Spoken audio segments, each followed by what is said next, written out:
Comunidadfeliz.cl, plataforma para administradores de condominios, corredora de seguros, control de acceso para tu edificio y más. Presenta Clave Morse. Ahora, en la 92.9, te entregamos la información y el análisis de los principales hechos que mueven los mercados financieros de Chile y el mundo. Clave Morse. Decodificamos los conceptos económicos para el ciudadano de hoy. Daniel Fajardo y Felipe Reyes analizan la actualidad económica y sus conexiones con la política, el medio ambiente, la tecnología y más. Bienvenidos a Clave Morse. Lunes 26 de mayo, 9:01 de la mañana, en un día en que ya está empezando a caer algunas gotas en Santiago, al menos aquí en Providencia. Yo que vengo del sector más oriente, ya está lloviendo con unos goterones más grandes. En este frente de mal tiempo, que obviamente uno de los más afectados lamentablemente en el sur de nuestro país fue Puerto Varas. Ya vimos ese tornado que afectó a gran parte de la ciudad, así que le mandamos un abrazo grande desde Clave Morse también, como lo han hecho, como lo hizo Hora Clave en la mañana, como lo van a seguir haciendo los programas y el apoyo. Además, a toda la gente que vive allá, recordemos que Puerto Varas es un centro además económico, tecnológico, de innovación muy importante para el sur del país, ¿por qué no para Chile? Independientemente que hay mucha gente que vive hace muchos años y décadas allá, también se fue gran parte de personas de otras partes del país para la pandemia, se quedaron ahí.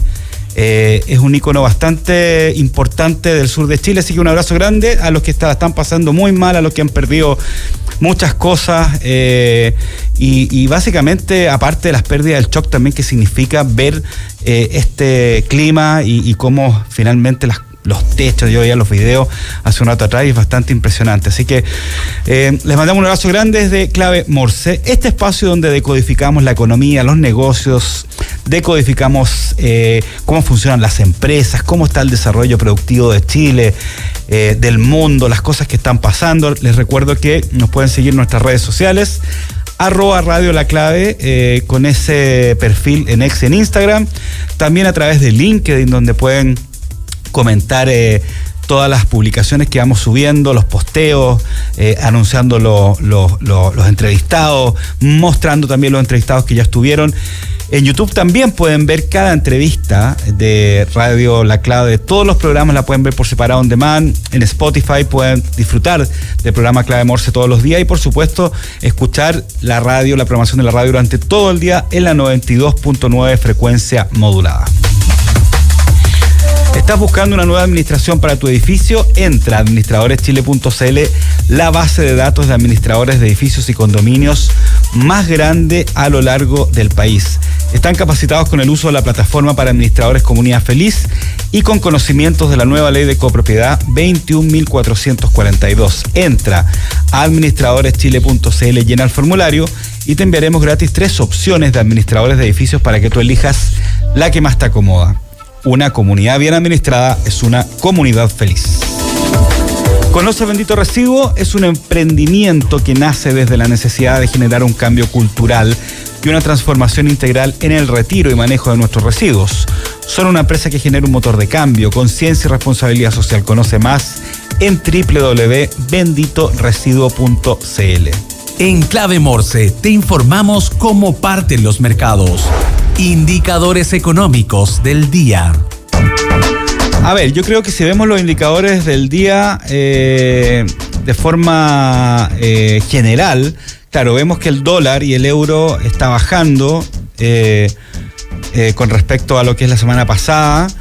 No mucho, pero baja. Pero lo interesante es que es lo que pasa con el cobre. Obviamente sabemos que cuando por lo general baja el dólar, inversamente proporcional sube el cobre y viceversa. Pero la subida del cobre está bastante fuerte. Está en $4,84 la libra, lo que es una excelente noticia no solamente para esta industria, sino para todo el país. Con respecto a la moneda norteamericana, está en 939,92 pesos y el euro en 1069,66 pesos. Justamente vamos a hablar en un ratito más, ya les voy a presentar a nuestro invitado, no de esas dos monedas propiamente tal, sino de los países o de las regiones de donde pertenecen esas dos monedas, de Estados Unidos y Europa.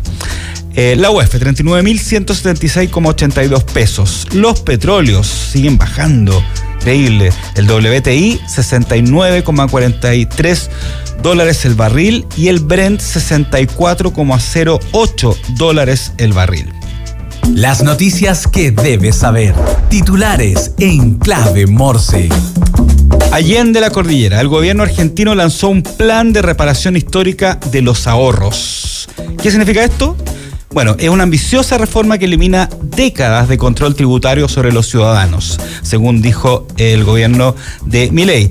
Esta medida permitirá usar dólares no declarados sin sanciones ni investigaciones sobre su origen. Se eliminan, por ejemplo, reportes obligatorios de consumo, transferencias y operaciones bancarias menores a 50 millones de pesos argentinos. También se suprime el régimen actual del impuesto a las ganancias. La reforma busca repatriar hasta 200.000 millones de dólares en manos privadas. El gobierno promete blindar los cambios mediante una futura ley. Así que esto con respecto a este cronograma que está teniendo el gobierno de Javier Milei desde que asumió para tratar de reflotar la economía. Esto es parte de esta hoja de ruta, ¿no es cierto? Que justamente va en línea mucho de lo que hace una semana atrás vimos que fue el cierre del cepo cambiario, y obviamente esto de alguna forma podría ser un complemento que tiene que ver con este objetivo principal, que es repatriar hasta 200.000 millones de dólares en manos privadas. Y ahora nos vamos a otra parte del mundo. Un tribunal alemán condenó a penas de prisión a exdirectivo de Volkswagen por su rol en la manipulación de emisiones de motores diésel. Jens Hadler recibió 4 años y medio de cárcel y Hanno Helden 2 años y 7 meses, mientras otros 2 ejecutivos obtuvieron condenas con libertad condicional. La justicia comprobó que sabían del fraude masivo que afectó a millones de autos. Este escándalo, no sé si recuerdan, fue el 2015, ¿ya? Fue descubierto en Estados Unidos en 2015, donde habían modificado de alguna forma lo que son las emisiones de los automóviles Volkswagen para sortear ciertas digamos límites legales que justamente indica la ley norteamericana, ¿ya? Este escándalo le ha costado a la automotriz de origen alemán más de 33.000 millones de euros. Además, ONG ambientalistas critican la tardía reacción judicial, la inacción del gobierno alemán. Eso con respecto a lo que es Volkswagen. Y les cuento que desde mediados del 2024 los precios del café, el chocolate y ahora el coñac se han disparado a nivel internacional.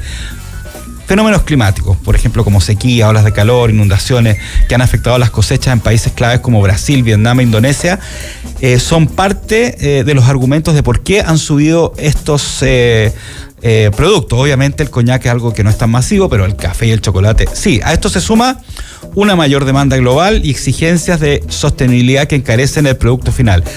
En el caso del coñac, la tensión comercial entre China y Estados Unidos ha desplomado las exportaciones francesas. Y pese a un leve ajuste a la baja en el café, la volatilidad seguirá. Los consumidores ya lo notan en supermercados y cafeterías.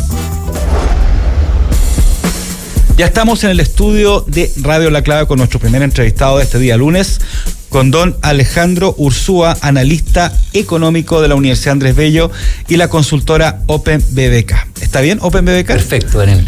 Hola, Alejandro, ¿cómo estás? ¿Qué tal? Muchas gracias por la invitación. Muy bien, aquí abierto a ir conversando temas de contingencia económica. Súper. Oye, bueno, la Universidad Andrés Bello la conocemos toda, de hecho es mi alma mater, pero cuéntanos un poco antes de la consultora Open BBK, ¿a qué se dedica? Somos una consultora financiera que principalmente nos dedicamos a estructurar financiamiento de grandes activos inmobiliarios.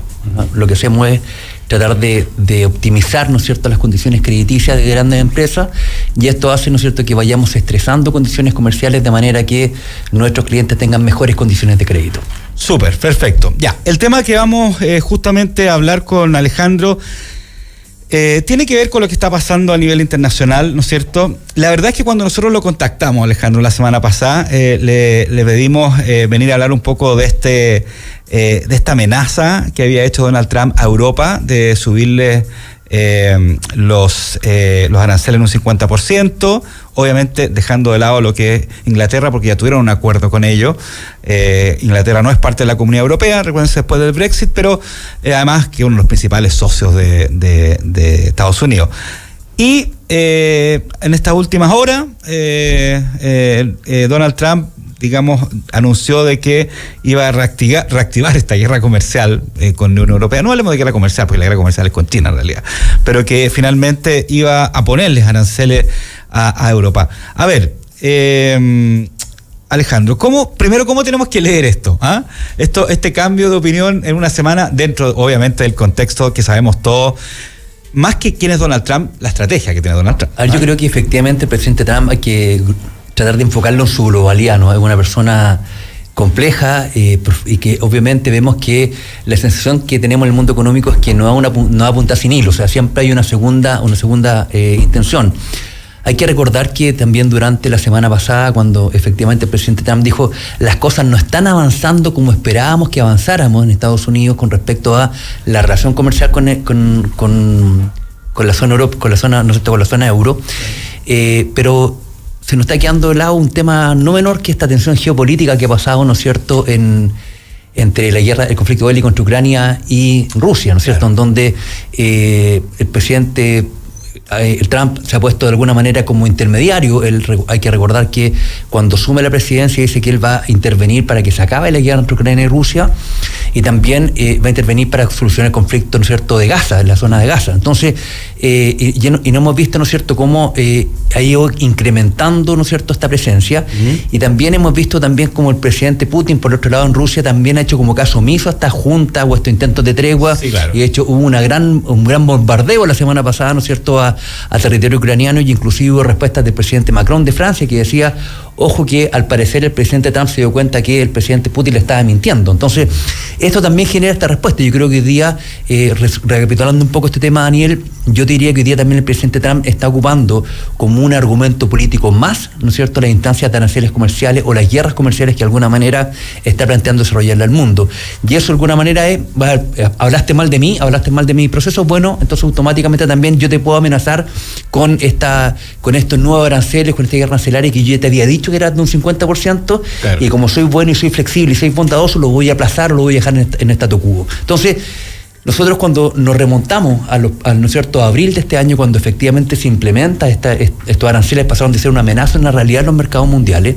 Hay que recordar a la gente que nos está escuchando que fueron aranceles de la noche a la mañana, ¿vale? Es decir, esa lista que mostró además Donald Trump, que nadie entendía mucho dónde sacaba la cifra, digamos, exactamente, esta cifra que nosotros de alguna manera teníamos que darle gracias como país, ¿no es cierto?, como Chile, que teníamos solamente un 10% de incremento en aranceles, pero además también para que la gente nos entienda, cuando estos aranceles empiezan a funcionar, venga un barco que viene de Shanghái ¿no es cierto?, al puerto norteamericano, a Filadelfia, y está bajando los contenedores, y dice, bueno, perfecto, eso todavía está en el agua, así que este producto hoy día va a costar un 125% más. Claro. Entonces, así de brusco, así, ¿no es cierto?, de drástica era esta implementación de política. Entonces, al principio la primera reacción de los mercados fue súper tormentoso. Hay que recordar que el comportamiento bursátil, que de alguna manera son los primeros indicadores y quizás los indicadores más histriónicos, ¿no es cierto?, los que sobre reaccionan muchas veces a los diferentes fenómenos políticos, ¿no es cierto?, o económicos a nivel mundial, tuvieron una caída muy profunda. De hecho, hay que recordar que fue la caída más profunda desde la pandemia, desde el año 2020, ¿no es cierto?, que no se generaba una contracción, ya está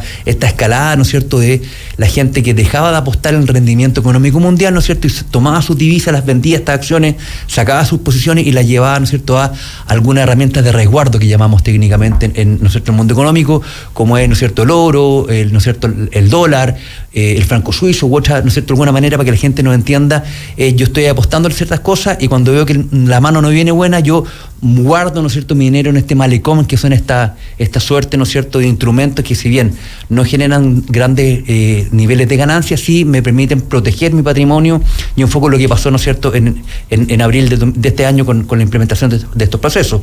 Pero si nosotros analizamos lo que pasó la semana pasada, cuando el presidente Trump vuelve a hablar de amenaza, prácticamente los mercados, salvo algunas bolsas europeas específicas, que son las que tienen a lo mejor un mayor grado de exposición a la economía americana, tuvieron prácticamente flap, no tuvieron no estuvo, ¿no es cierto?, esta vorágine, claro, esta locura. Que ha pasado en otro anuncio. Exacto, que pasó durante el mes de abril. Entonces nos damos cuenta que de alguna manera también esta herramienta han ido perdiendo fuerza. De hecho, todo mayo el dólar ha estado bastante parejo, digamos. Exacto. Después de esa volatilidad que lo vimos, ha estado bastante parejo, hoy día bajó harto, digamos, pero no ha tenido esas variaciones que tuvo en abril o en marzo inclusive. Exacto. Y eso igual influye, porque te indica un poco también justamente cuando subió tanto es porque en el fondo es un asidero al riesgo que sabemos que tiene las inversiones y la economía en general. Exactamente, y eso, ¿no es cierto?, de alguna manera, en este caso no tuvo el efecto, ¿no es cierto?, tan mediático o bursátil, ¿no es cierto?, ni cambiario que debimos, ¿no es cierto?, durante el mes de abril.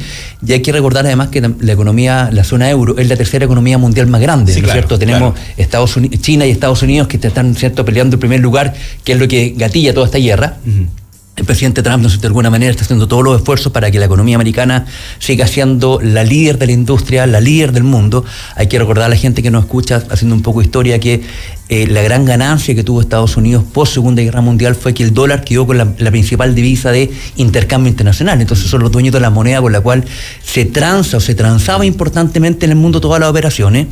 Y estas cosas, ¿no es cierto?, a la larga también ha hecho que otras herramientas, otros vehículos de pago, entre ellos, ¿no es cierto?, los bitcoins, ¿no es cierto?, todas estas políticas, ¿no es cierto?, todo este tipo de monedas, de estas cibermonedas, por decirlo de alguna manera, o ciberdivisas, más, ¿no es cierto?, el robustecimiento de la economía a través de lo que fue la guerra Ucrania-Rusia, sí, también, claro, ¿no es cierto?, Rusia buscó otra herramienta, y también, por otro lado, la economía china está haciendo lo mismo. Entonces, es un escenario en donde vemos que se ha ido deteriorando la posición competitiva de Estados Unidos, y esto es una reacción por parte de la economía norteamericana para tratar de mantener este liderazgo. Alejandro, enfocándonos a Europa, ¿no es cierto?, que es lo que estamos, después podemos ver otras cosas.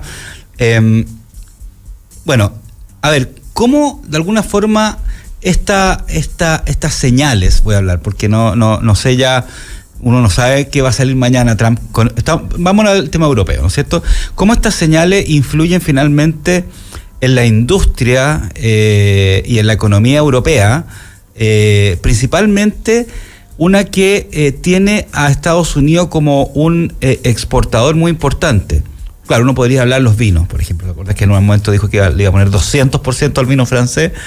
Puede hablar de varias industrias de tecnología, pero la automotriz es muy importante. Entonces, ¿cómo de alguna forma están mirando las empresas europeas, principalmente quizás la automotriz, estos temas, digamos? A ver, yo creo que lo están viendo con mucho cuidado, y yo diría, Daniel, que hay que remontarse un poquito más atrás con respecto inclusive al planteamiento europeo de cómo estamos siendo competitivos a nivel mundial. Hay que recordar que la zona euro es un tema bastante complejo, o sea, vemos que hay economías muy disímiles unas, claro, de otras, ¿no es cierto? Que tuvimos economías que cayeron en default para el 2008, como Grecia, Portugal, casi España. Casi Italia, ¿no? Entonces, claro, efectivamente nos damos cuenta que es muy variopinto, muy policultural. Entonces tenemos por un lado Alemania, que es súper trabajólico, que es súper ordenado, que es súper sistemático, que tiene un crecimiento sostenido, y por otro lado vemos economías como principalmente todo lo que denominamos nosotros la franja latina, ¿no? Claro, Mediterráneo, Grecia, Portugal, Italia, España, que están súper complicadas. Entonces, primero que nada, ya tenemos una zona económica que es bastante variopinta y que es bastante diversa en sí mismo. De hecho, cuando estaba este proceso, ¿no es cierto?, de Grecia, era, oye, pero nosotros hicimos un voto de confianza, le decía la zona euro que... Pero a punto de irse. Exacto, que tu auto andaba a 120, resulta que acá a la primera apretada y la primera curva y el primer viento en contra, con suerte llega a los 80, entonces ¿en qué quedamos? Alemania salvó bastante a ese país y a gran parte de los países latinos. Exacto, los tuvo que sacar a la pizarra y tuvo que hacer todas unas políticas de implementación. Y posteriormente de eso, lo que pasó también hace ya 2 años y fracción, lamentablemente, que se ha ido sosteniendo este conflicto bélico entre Ucrania y Rusia, en donde hay que recordar recordar que Ucrania era denominado, ¿no es cierto?, el centro alimentario, ¿no es cierto?, de Europa, principalmente en términos de granos, hablando del granero europeo, la zona de Ucrania, vimos, ¿no es cierto?, cómo creció exponencialmente el valor, por ejemplo, del aceite maravilla, del aceite de oliva en nuestro país, a causa de que obviamente al haber una menor oferta, la gente dijo automáticamente a la zona euro le pone sanción económica a Rusia, entonces dice, ¿dónde compro? Bueno, le voy a comprar, ¿no es cierto?, los mercados, y la gente dice, ¿por qué me soy en Chile? Bueno, porque dice, ya no le compro más a los señores rusos, le voy a comprar a los señores sudamericanos, y obviamente al haber mayor demanda de un producto, el precio tiende a subir, ¿no? Eso es un tema, una consecuencia de un comportamiento económico. Bueno, y posteriormente a eso también pasó el tema del gas. Hay que recordar, ¿no es cierto?, que había una dependencia energética muy profunda de la zona euro. De la zona euro en general. ¿No es cierto? Sí, claro. Principalmente con Rusia. Entonces, tuvieron que empezar a importar desde otros destinos, ¿no es cierto?, tema energético, inclusive estaba hasta en jaque la capacidad de calefacción en Alemania, por ejemplo, cuando ya estábamos de cara. Hay que recordar que el conflicto bélico parte el 24 de febrero del 2023, en donde vemos, ¿no es cierto?, que estábamos entrando ya, ¿no es cierto?, estaba una parte muy cruda del invierno y que había que mantener estos procesos y también los procesos productivos. Entonces, yo diría, Daniel, que recapitulando este tema, el planteamiento de cómo somos más competitivos de la zona euro parte con estas primeras vicisitudes que tuvo con esta zona latina y Grecia principalmente en la coalición hace ya, ¿no es cierto?, casi una década, y en forma paralela también vimos esta codependencia de factores externos. Entonces viene la pregunta de ¿por qué seguimos dependiendo de terceros? Claro. Terceros en cuanto a la importación de insumos y de la colocación de nuestros productos terminados, y como consecuencia de eso también hemos visto cómo los surgimientos de partidos supernacionalistas, ¿no es cierto?, de mayor niveles de proteccionismo, han estado, ¿no es cierto?, llegando a la urna y están teniendo éxito también en muchas de las actitudes de los gobiernos de la zona europea. Entonces, es un escenario que es súper complejo y hay que entenderlo en términos geopolíticos y económicos en su globalidad. Yo creo que hoy día se hace muy difícil el poder sacar un factor en general, ¿no es cierto?, y hablarlo en forma independiente. Lamentablemente en el mundo económico siempre todas las cosas, como decimos, son multifactoriales, vale decir, no solamente obedece a un proceso, que el cobre esté subiendo no solamente obedece a que Estados Unidos le sacó, ¿no es cierto?, la presión a la guerra comercial, sino que hay crecimiento de productos que tienen este insumo como principal materia prima, que bajo nivel de productividad, etcétera. Entonces son diferentes factores que hacen que se generen muchas veces estas tormentas perfectas en el mundo económico. Y obviamente yo creo que hoy día en Europa se están planteando, ¿no es cierto?, cuán importante es efectivamente y cuán vulnerable están frente a la posición norteamericana, al punto, ¿no es cierto?, que fue lo mismo que pasó con la economía chilena. Cuando nosotros veíamos, ¿no es cierto?, en abril que esto pasaba, dijeron, en un momento, tenemos el mercado indio, tenemos el mercado chino, tenemos otros mercados a los cuales nosotros también tenemos que tratar de ir a colocar nuestros productos, ¿no es cierto?, nuestros insumos para efectivamente poder ser más competitivos. Yo creo que de alguna manera esa es la pregunta también que se plantean todos. Hoy día vemos que esta principal guerra arancelaria o intentos de guerra arancelaria del presidente Trump están mermando importantemente también las confianzas y los tratados internacionales. Y lo que decíamos nosotros como Chile en ese momento, acá nosotros tenemos el Tratado de Libre Comercio firmado con ustedes hace décadas y que siempre ha funcionado. Entonces, sí, claro, ¿cómo lo va a borrar? Y lo va a borrar en forma unilateral. O sea, y eso no solamente pasa con Chile, sino que pasa con otros países. Entonces, hay que ver, para mí sigue siendo una noticia súper en desarrollo este proceso, pero obviamente hay que tener claro que la economía, muchas veces a nosotros se nos olvida, Daniel, pero la economía es una ciencia social, vale decir, está hecha por y para personas, y cuando hablamos del mercado hablamos de muchos de nosotros, ¿no es cierto? Hoy día podemos ver que, como tú decías al principio de la nota, está hoy día comenzando a llover en Santiago, te puedo asegurar que hoy día el mercado de la sopaipilla va a tener, ¿no es cierto?, un mejor rendimiento que lo que va a tener en un mes de enero, porque obviamente este ser social se quiere comer algo calentito, este mercado se quiere comer algo calentito, que la lluvia le invoca este tipo de producto, y pasa un poco lo mismo en todo, ¿ya? Qué buen ejemplo, ¿ah? Exacto. Qué buena analogía. Entonces, exacto, y tenemos que considerarlo bajo esa variable. Entonces, al principio yo me ponía súper nervioso cuando el papá amenazaba que se iba de la casa, cuando ya viene amenazando siempre que se iba de la casa. El cuento Pedrito del Lobo. Exactamente. Entonces, esta economía, esta ciencia social, ¿no es cierto?, que es la economía, de alguna manera también va generando ciertas expectativas. Y yo creo que lo más nocivo de todo lo que ha pasado en este minuto es que se han mermado las confianzas, y sin confianza no hay inversión, y sin inversión, ¿no es cierto?, no hay mayor dinamismo económico y no hay crecimiento. Al no haber crecimiento, ¿no es cierto?, tengo una economía que de alguna manera empieza a ser mucho más vulnerable los puestos de trabajo. Eso muchas veces hace que haya menor demanda. Como hay menor demanda, hay menos sueldo, y como hay menor sueldo, hay peor calidad de vida. Lamentablemente todo este tema es súper lineal. Oye, Alejandro, y dentro del contexto europeo, claro, Inglaterra bueno, está fuera de la Unión Europea. Fue el problema, digamos. Pero ¿cuál es tiene una influencia dentro de este contexto igual, de todas maneras, tomando en cuenta que de alguna forma todo lo que es la industria más financiera, de seguro, bancaria, donde está más fuerte en Europa es ahí, digamos, y de hecho comparte mucho de eso con Estados Unidos, o sea, ha sido el socio de Estados Unidos durante décadas justamente por esa industria. Exacto. A ver, hay que recordar que Inglaterra, si nosotros nos vamos un poco a la historia de la zona euro, siempre fue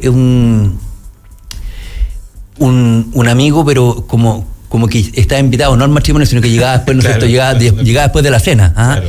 Para que la gente nos entienda, en la zona euro son muchos, ¿no es cierto?, son muchas economías que están obviamente en la zona europea, pero la única economía de las que eran las primeras partícipes de generar esta alianza comercial y desarrollo económico era Inglaterra. Estaba Francia, Alemania, Italia, España como los principales productores, pero Inglaterra tuvo la principal particularidad y dijo: perfecto, yo entro a la zona euro, pero yo sigo manteniendo mi moneda. Fue la única que mantuvo esto, claro. Esto fue la única nación que mantuvo, ¿no es cierto?, su divisa independiente del euro. Entonces, de alguna manera siempre fue bien particular, como que estaba en el baile, pero como que lo miraba de lejos. Como más outsider. Era más outsider, ¿no es cierto? Y de hecho hubo un impacto bien grande. Yo por tema de formación, mi doctorado lo hice en España, tengo amigos, ¿no es cierto?, están vinculados allá, que decían, por ejemplo, hubo un problema complejo con respecto con las visas de trabajo. Yo antes, como era zona euro, si yo era español podía trabajar sin ningún problema en Inglaterra, pero cuando viene este Brexit, ¿no es cierto?, cuando la comunidad de Gran Bretaña decide apartarse del mundo zona euro, obviamente hubo mucha implicancia. Entonces, de alguna manera, yo diría que de ese lado había la independencia era mayor. Entonces, obviamente, el impacto de la economía inglesa versus el resto de la zona euro es más bien también tangencial. Hoy día estamos más metidos en procesos, ¿no es cierto?, en la economía terciaria, de seguros, de servicios financieros, pero de alguna manera este outsider que había estado como siempre permanente, hoy día está inclusive una patita más lejos de lo que era la zona euro. Entonces, inclusive hoy día, si yo soy bien pensado y lo tomo como una buena relación que podría tener, o el rol que podría tener Inglaterra, a lo mejor se podría transformar hoy día este outsider en un puente de comunión, en un puente de nexo, de interacción, ¿no es cierto?, entre ambas economías como un intermediario válido. Y yo creo que por ahí también Inglaterra puede tener un rol súper protagónico tanto para Estados Unidos como para la zona europea. ¿Qué cosas deberíamos ver en los próximos días o semanas con respecto a este anuncio de Donald Trump con respecto a que va a volver al tema arancelario con Europa, o digamos no podemos esperar nada, digamos, cualquier cosa? Como dicen ustedes, el mundo periodístico, esto es una noticia en desarrollo, no sabemos todavía cuáles van a ser efectivamente las implicancias. Hay una tregua que en teoría durará 90 días, pero ya han habido avances, ¿no es cierto?, en diferentes etapas con los chinos. Entonces, hoy día creo que es apresurarse, inclusive sería soberbio el tratar de sacar una conclusión más bien concreta con respecto a lo que pueda pasar.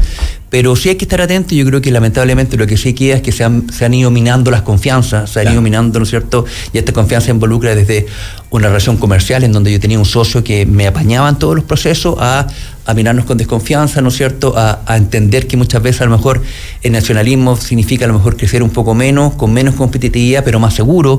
Entonces, yo creo que hoy día el mundo estamos viendo un fenómeno muy complejo en términos geopolíticos. Vemos que hay, ¿no es cierto?, conflicto entre la India y Pakistán, entre el proceso, ¿no es cierto?, en Israel con la Franja de Gaza, tenemos el conflicto bélico de Ucrania y Rusia. Entonces, hemos visto cómo de alguna manera se ha ido tensionando el proceso en el mundo en diferentes áreas, y también las confianzas son distintas. Entonces, yo creo que hay que tomarlo con mucha calma, hay que tomar cierta distancia con los procesos que están pasando y tratar que efectivamente prime un poco el sentido común, que de alguna manera la principal repercusión que podemos tener si caemos en una guerra arancelaria es que simplemente toda la economía para todo el mundo va a ser todos los productos más caros, por ende va a haber una inflación súper importante. No hay que recordar, por ejemplo, tenemos que olvidar que Amazon, cuando parte la guerra comercial, le dice a sus clientes norteamericanos en ese momento, esto vale 90 más 125%, claro, que es el arancel que está poniendo ¿no es cierto?, el presidente Trump a los productos chinos. O sea, yo por mí te lo vendería, ¿no es cierto?, a 100, pero dale hoy día 225 a causa de esto. Entonces, eso generó, por ejemplo, la molestia a la administración del presidente Trump con Amazon, porque está de alguna manera dejando súper claro en evidencia la incidencia en el precio, ¿no es cierto?, este encarecimiento de los productos a causa de la guerra comercial. Entonces, es una guerra todavía en desarrollo, tiene muchos conflictos, tiene muchas aristas todavía, y yo creo que sería un poco apresurado el tratar de sacar conclusiones hoy día de lo que va a pasar, ¿no es cierto?, en los próximos meses. Súper. Alejandro Ursúa, analista económico de la Universidad Andrés Bello y además de la consultora Open BDK. 1 millón de gracias por acompañarnos en Clave Morse y explicarnos justamente estas últimas noticias con respecto a toda esta guerra comercial que tiene que ver con Estados Unidos y Europa. Así que un abrazo y que tengan buena semana. Al contrario, muchas gracias a ustedes por la invitación, Daniel, y efectivamente tengan también ustedes una excelente semana. Y a la vuelta de la tanda comercial vamos a estar hablando con Iván Milinars, vicepresidente ejecutivo de la ENAMI, sobre principalmente este acuerdo que hubo a nivel nacional importante en el mundo de la minería con Río Tinto, y a lo mejor otros temas que también tienen que ver con esta industria. Así que quédense en línea y nos volvemos a ver en un ratito más.